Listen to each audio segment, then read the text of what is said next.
अस्सलाम वालेकुम, this is Asad Mukhtar और आप देख रहे हैं B expert I T solutions. तो चलिए स्टार्ट करते हैं।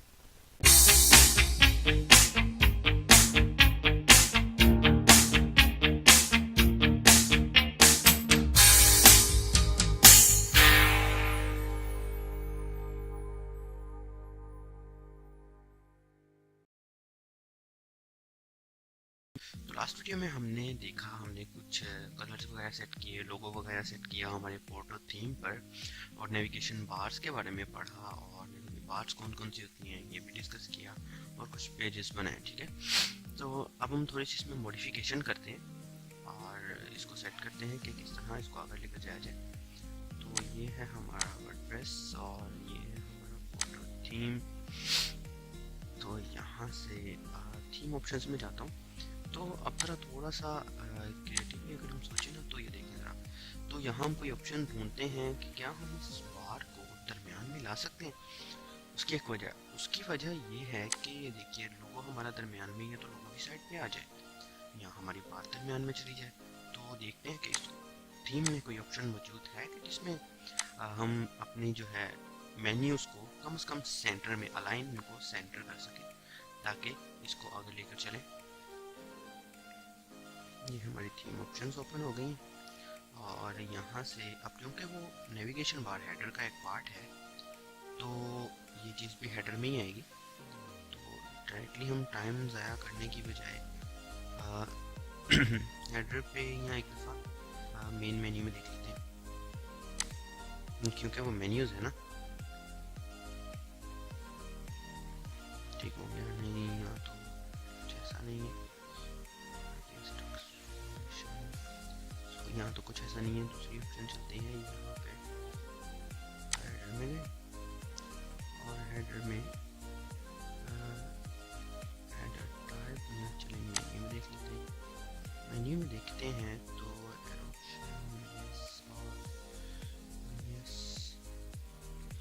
ये एक मुझे लिखी लगी है ऑप्शन मेन्यू अलाइन। ठीक है, इसको हम सेंटर कर लेते हैं। शो मेन मेन्यू इन साइड बार, इसको रहने देते हैं, इसको फिर वक्त हम सेंटर में कर लेते हैं और यहाँ से यस करते हैं। ये सेव हो रहा है और हम रिफ्रेश करेंगे। आपको जाना तो चाहिए इसको सेंटर में अगर ऑप्शन है, मे भी ऑप्शन कोई और हो, क्योंकि इस थीम को मैंने भी अभी तक ज़्यादा स्टडी नहीं किया। जब भी हम कोई थीम बनाया है हमने खुद, वो तो ठीक है, लेकिन अगर हमने कोई थीम जो है डाउनलोड की है या बाय की है या किसी साइट से उठाया, तो हमें चाहिए हम सबसे पहले उसको ठीक से स्टडी कर लें। तो यहाँ होकर मैं इसको भी अगर रिफ्रेश करता हूँ तो देखते हैं क्या ये सेंटर में आता है। ले जनाब, ये सेंटर में आ गया। तो वैसे तो ये मेन्यू बार जो है हमारी बड़ी हो सकती है, ठीक है, हम इसको बड़ा करेंगे भी अभी। फॉर द टाइम इसको ऐसे ही रहने देते हैं। ठीक है, ये है स्टिकी नेविगेशन बार और ये हमारे पास आ गया। इसको मैं स्क्रॉल करता हूँ। जब हम वूकॉमर्स प्लगइन लगाएंगे ना अंदर, तो ये चीज़ बड़ी हो जाएगी। तो ये हमारे पास एक सेंटर हो गया नेविगेशन बार, और हमारे पास शो का आ गया था और ब्लॉक का भी आ गया था और अबाउट का भी पेज आ गया था। तो ऐसा है। यहाँ से पहले मैं कॉन्टैक्ट पेज के ऊपर जाता हूँ और देखते हैं ये तो खाली है। तो अब यहाँ मसला क्या आएगा, यहाँ हमें एक फॉर्म चाहिए जो कि कॉन्टैक्ट फॉर्म होगा। ठीक है, तो मैं ऐसा करता हूँ, एक फॉर्म बनाने के लिए देखता हूँ कि इन्होंने कौन सा प्लगइन हमें सजेस्ट किया हुआ है। थीम ऑप्शंस के अंदर हम ऑलरेडी हैं, ये प्लगइन्स में जाएंगे। वैसे तो कई थीम्स में ऑप्शन होती है और कई इनमें नहीं होती, जिनमें नहीं है उसके लिए फिर हमें गूगल से ढूंढना पड़ता है। वरना अगर इन्होंने हमें सजेस्ट किया हुआ है तो यहाँ कॉन्टैक्ट फॉर्म 7 है, ये सजेस्ट किया है। तो ये मैं इंस्टॉल कर रहा हूँ। एक और इन्होंने प्लगइन सजेस्ट किया है जिसको हम बोलते हैं फोटो फंक्शनैलिटी। वैसे तो हम ये सारे प्लगइन इंस्टॉल कर लें तो भी हमें कोई मसला नहीं है, लेकिन मैं आपको स्लो आगे लेकर जाना चाहता हूँ ताकि आसानी से समझ आ जाए। अगर हम इकट्ठे प्लगइन इंस्टॉल कर लेंगे लेकिन पढ़ाना तो हमें स्टेप बाय स्टेप ही पड़ेगा, तो क्यों ना हम प्लगइन्स भी स्टेप बाय स्टेप इंस्टॉल करें। तो ये हमारा प्लगइन इंस्टॉल हो रहा है। कभी कभी यहाँ एक एरर आ जाता है जिसको 30 सेकंड एक्सीड का एरर कहते हैं, जो कि शायद पहले भी हमारे लेक्चर्स में कहीं आ चुका है। उसको सेट करने का भी तरीका मैं बताऊंगा इंशाल्लाह कि किस तरह सेट करते हैं। इसके लिए ज़रूरी है हमारा इंटरनेट थोड़ा तेज़ होना चाहिए, तेज़ होना चाहिए। अगर हमारा इंटरनेट स्लो है तो अभी इस तरह का मसला आ जाता है, क्योंकि ये डाउनलोड होना होता है और दूसरी बात, तब की भी कभी मसला आ जाता है तब हमारे एग्ज़ाम में कोई प्रॉब्लम होगी, वर्जन में प्रॉब्लम हो सकती है, हमारा एग्ज़ाम स्लो हुआ है या हमारा सिस्टम ही स्लो हुआ है, विंडो में प्रॉब्लम है, तो ये 30 सेकेंड वाला एरर आ जाता होता है। और अगर वर्डप्रेस में प्रॉब्लम है तो हम इसको आसानी हल कर सकते हैं। तो ये मैंने कॉन्टैक्ट फॉर्म 7 का प्लगइन यहीं से वहीं से एक्टिव हो गया होगा ऑटोमेटिकली। तो ये हमारे पास एक कॉन्टैक्ट का टैब आ गया जहाँ हम कॉन्टैक्ट फॉर्म देखते हैं। कॉन्टैक्ट फॉर्म में ये हमारे पास फॉर्म ऑलरेडी बना हुआ है। पहले मैं आपको फॉर्म के बारे में बता दूँ कि हमें हमेशा फॉर्म बनाना पड़ता है। अब फॉर्म बनाने के तरीके हैं, यहाँ ज़रूरी नहीं है कि आपको HTML आता हो, ठीक है। छोटे छोटे शॉर्ट कोड्स हैं जिसके अंदर ऑलरेडी मौजूद है, कॉपी पेस्ट है सारा, और काम जो है हम आसानी से कर सकते हैं। तो ये हमारे पास ऑलरेडी एक आ चुका है। कभी कभी ऐसा होता है जब हम फॉर्म बना लेते हैं तो हमें ईमेल में नहीं मिलता, उसके लिए भी एक सेटिंग होती है जो हमें करनी पड़ती है। बेसिकली 90% प्लगइन्स जो होते हैं ना वर्डप्रेस के, वो शॉर्ट कोड पर चलते हैं, ठीक है। ये हमारा एक फॉर्म ऑलरेडी बना हुआ है, तो मैं इसे कॉपी करता हूँ, इसके इस शॉर्ट कोड को कॉपी करता हूँ और हमारे कॉन्टैक्ट फॉर्म में जाता हूँ और पेस्ट कर देता हूँ। कॉन्टैक्ट पेज, ठीक है। कॉन्टैक्ट फॉर्म 7 जो है, इसकी जो लुक होती है ना, वो मुझे ठीक नहीं लगती। उसकी वजह ये कि फॉर्म्स जो हैं वो प्लगइन के हिसाब से होनी चाहिए, फॉर्म्स जो हैं वो थीम के हिसाब से होनी चाहिए, इस वजह से इसकी सेटिंग्स भी उस तरह की ही होनी चाहिए। लेकिन अभी देखते हैं, मैं आपको दिखाता हूँ कि क्या वजह है कि ये इस तरह की सेटिंग क्यों आ जाती हैं, इसकी फॉर्म की लुक इतनी अच्छी क्यों नहीं आती, और अगर अच्छी नहीं आ रही तो उसको ठीक कैसे करना है वो भी इंशाल्लाह मैं आपको बताऊंगा।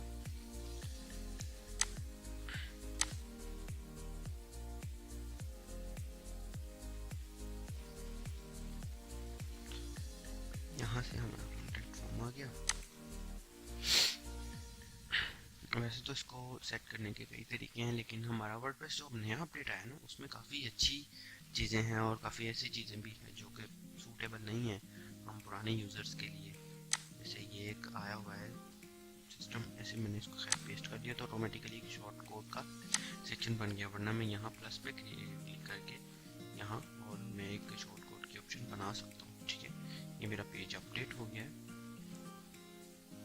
और मैं यहाँ से उसको रिफ्रेश करता हूँ। उसको रिफ्रेश करूँगा तो यहाँ एक फॉर्म शो हो जाना चाहिए जो कि आ गया है ये। तो ये हमारा कॉन्टैक्ट फॉर्म आ गया है, ठीक है। ये हमारी साइट पर आ गई है और रिसेंट पोस्ट वगैरह आ गए हैं। अब हमारे पास आ जाता है अबाउट का सेक्शन। अबाउट के सेक्शन को किस तरह किया जाए? अबाउट के सेक्शन में भी मैं ऐसा करता हूँ, एक डमी कंटेंट ले लेता हूँ, इसमें डाल देता हूँ, वरना अबाउट के सेक्शन की भी कुछ मॉडिफिकेशंस हो सकती हैं, वो जाएंगी। लेकिन आने वाले लेक्चर्स में मेन मकसद यहाँ है वो कॉमर्स पढ़ना, ठीक है। तो ये मैं डेमो कंटेंट कहीं से भी उठा लो, गूगल पे लिखो आ जाता है।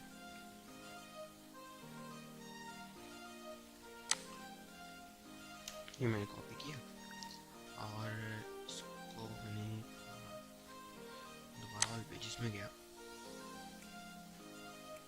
और यहाँ मैं अबाउट का पेज ओपन करता हूँ और वहाँ पेस्ट कर देता हूँ।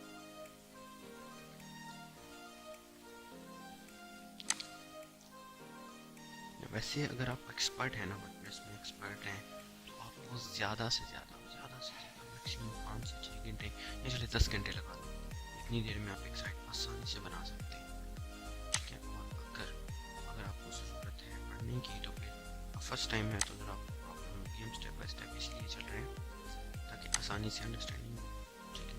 ये मैंने अबाउट लगा दिया था और यहाँ मैंने काम करता हूँ, एक इमेज भी डाल देता हूँ। ऑप्शन तो यहाँ होनी चाहिए।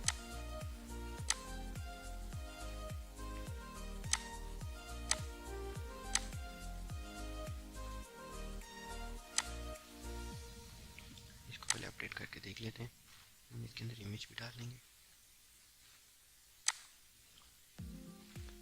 ये देखिए साइड पे एक बैकग्राउंड कलर सेटिंग भी है और टेक्स्ट कलर भी सेटिंग है। तो अगर मैं ऐसे करता हूँ, इसको ना रेड कर लेता हूँ टेक्स्ट के कलर को, और एडवांस में देखें तो CSS क्लास भी दे सकते हैं। CSS क्लास के बारे में भी हम पढ़ेंगे।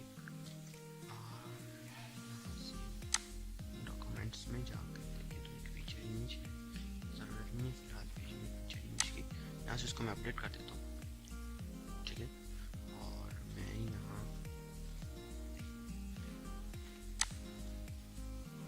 इसको रिफ्रेश करता हूँ। रिफ्रेश करने से यहाँ हमें कंटेंट शो होना चाहिए, जो कि हमारा अबाउट का कंटेंट, ठीक है। कंटेंट मुझे थोड़ा कम लग रहा है तो कंटेंट हम बढ़ा लेते हैं।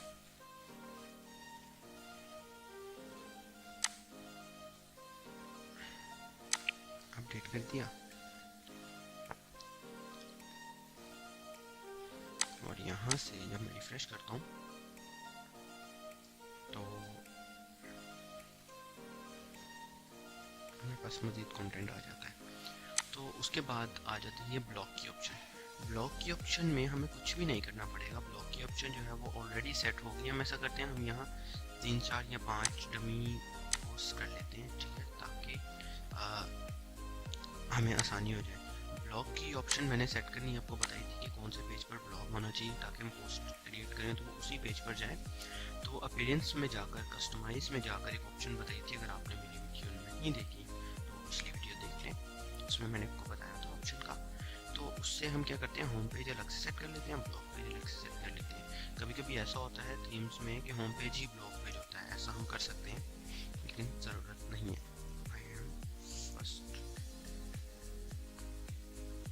Post here, okay.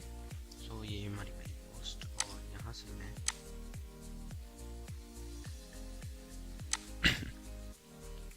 इसका कंटेंट डाल देता हूँ। जब मैं यहाँ डॉक्यूमेंट में जाऊँगा तो मुझे एक फीचर इमेज की यहाँ ऑप्शन आएगी नज़र। वैसे तो मैं यहाँ कई फीचर इमेज या कोई पूरी गैलरी बना सकता हूँ, लेकिन हमें ज़रूरत नहीं है फ़िलहाल। तो मैं यहाँ से डेस्कटॉप पर पड़ी होनी चाहिए, यहीं पड़ी होनी चाहिए।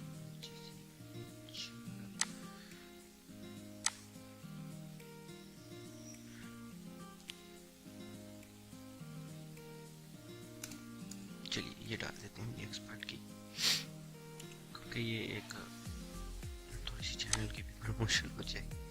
यहाँ से ऐसे किया और ये प्लेस और पब्लिश कर दिया। पब्लिश करने के बाद मैं यहाँ से पब्लिश करने में टाइम लगेगा 1 से 2 सेकंड में थोड़ा। और यहाँ से जब मैं ब्लॉग को रिफ्रेश करता हूँ ना तो यहाँ मेरे पास एक पोस्ट शो होगी। यहाँ वैसे हम ब्लॉग की भी सेटिंग कर सकते हैं, ठीक है। ये देखिए हमारे पास पोस्ट शो हो गई है और इसको ऐसे कर लेते हैं। तो हम ऐसा करते हैं, हम इसी पोस्ट को डुप्लीकेट बना देते हैं। 5-6 पोस्ट में होगी ऑप्शन यहाँ डुप्लीकेट की, पहले तो थी अपडेट में पता नहीं है या नहीं। यहाँ आए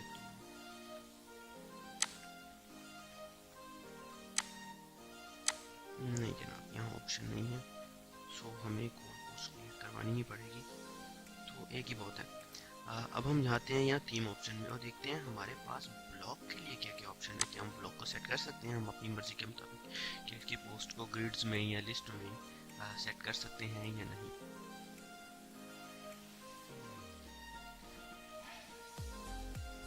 तो यहाँ ऑप्शन होनी चाहिए, ब्लॉग लिखा होगा या पोस्ट लिखा होगा, या ये पोस्ट की ऑप्शन है, या ब्लॉग के अंदर पोस्ट है। लाइक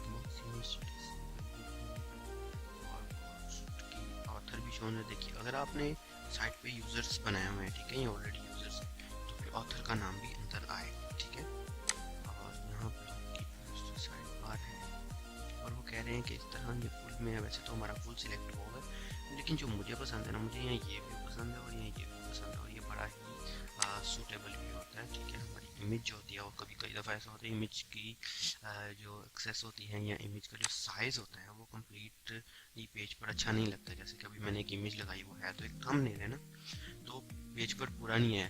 देन हमें चाहिए कि हम अपने थंबनेल का साइज़ थोड़ा छोटा रखें, ठीक है। वो पोस्ट ग्रिड्स में भी हो सकती हैं, पोस्ट लिस्ट में भी हो सकती हैं। लिस्ट वाली पोस्ट जो है ना वो ज़्यादा सूटेबल होती हैं, तो ग्रिड्स वाली भी ज़्यादा सूटेबल ही होती हैं। तो ये मैंने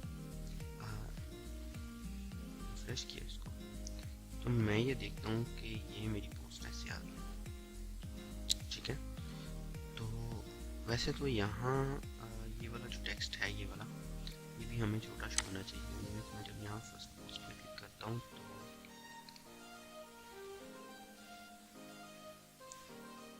मेरी पूरी पोस्ट ऐसे आ जाती है। ठीक है, यहाँ देखते हैं कोई और ऑप्शंस मौजूद है। और इन्फिनिटी शो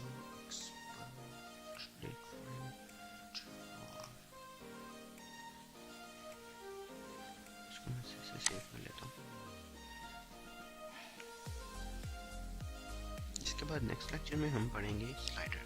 स्लाइडर मैंने आपको लास्ट टाइम बताया था कि फ्यूजन स्लाइडर होता है, रेवोल्यूशन स्लाइडर होता है, और लेयर स्लाइडर होता है, मास्टर स्लाइडर होता है, और ऐसे कई स्लाइडर्स होते हैं। मैं आपको नेक्स्ट लेक्चर्स में बताऊंगा। सो यहाँ एक तो ऑप्शन थी ये ब्लॉग और पोस्ट की, एंड नेक्स्ट ऑप्शन है make a blog banner position. Content this input separate blogs, you can create a blogs। ठीक है, पोस्ट के क्रिएट ब्लॉग्स बनाने के लिए, और यहाँ से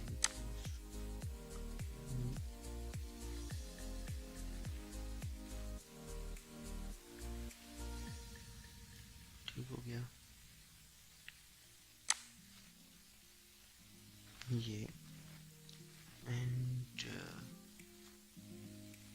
लाइट में जूम बॉर्डर्स और इमेज का साइज, जो पोस्ट की इमेज का साइज है वो हम यहाँ से ही सेट कर सकते हैं। इसका एक और फ़ायदा, अगर हम इमेज का साइज एग्जैक्ट सेट कर लेते हैं ना, तो हमें नहीं पता हम किस साइज़ की इमेज डाल रहे हैं। अगर यहाँ ऑटो होगा ना, तो ऑटो क्या करेगा, वो इमेज के साइज़ को वहाँ डाल देगा। कई दफ़ा इमेज बड़ी, कई दफ़ा छोटी, तो उस वजह से हमें एक प्रॉब्लम आ जाएगी। तो इमेज का साइज यहाँ फिक्स है, हम इसको फिक्स रहने देते हैं।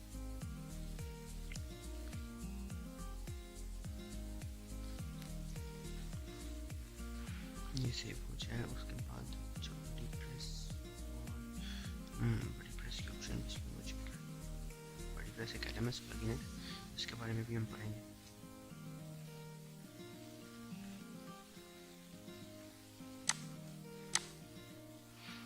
मैं इसको रिफ्रेश करता हूँ एक दफ़ा और देखते हैं क्या चेंजेस आई हैं। यहाँ तो खैर कोई चेंजेस नहीं, मुझे नज़र तो भी नहीं आ रही। यहाँ मैं पोस्ट पे जाता हूँ, वैसे ये कई दफ़ा तुक्का ही होते हैं, कुछ ऐसी चीज़ें ना होती हैं जो जो लिखी होती है लेकिन नज़र नहीं आ रही होती। तो खैर आगे चलते हैं, बाद में पढ़ लेंगे इसको। अगर हमें जरूरत पड़ी मज़ीद तो वैसे तो ये टेक्स्ट का कंट्रोल यहाँ होना चाहिए, नहीं है तो एनीवेज आगे चलते हैं। तो एक दफ़ा फिर से रिव्यू कर लें इसका।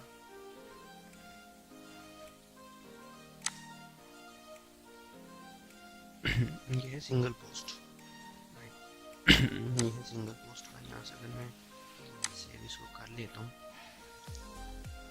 तो देखते हैं यहाँ क्या शो होता है।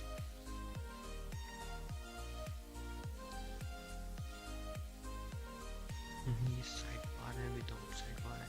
कई जगह पर हमें विदाउट साइड बार भी ऑप्शन चाहिए होती है, तो हम उसको आसानी से यहाँ से भी सिलेक्ट कर सकते हैं। वैसे ये वाली ऑप्शंस कई थीम में मौजूद होती है, कई में मौजूद नहीं होती। तो मैं इसको रिफ्रेश करके ज़रा पेज में सिंगल पोस्ट वाले पेज में कुछ जाकर देखता हूँ कि क्या चल रहा है। नहीं जनाब, ये हमारी पोस्ट है। यहाँ जब हम मज़ीद पोस्ट करेंगे तो वो रिलेटेड पोस्ट भी शो हो जाएंगी। ठीक है, तो आगे ये आ गई। उसके बाद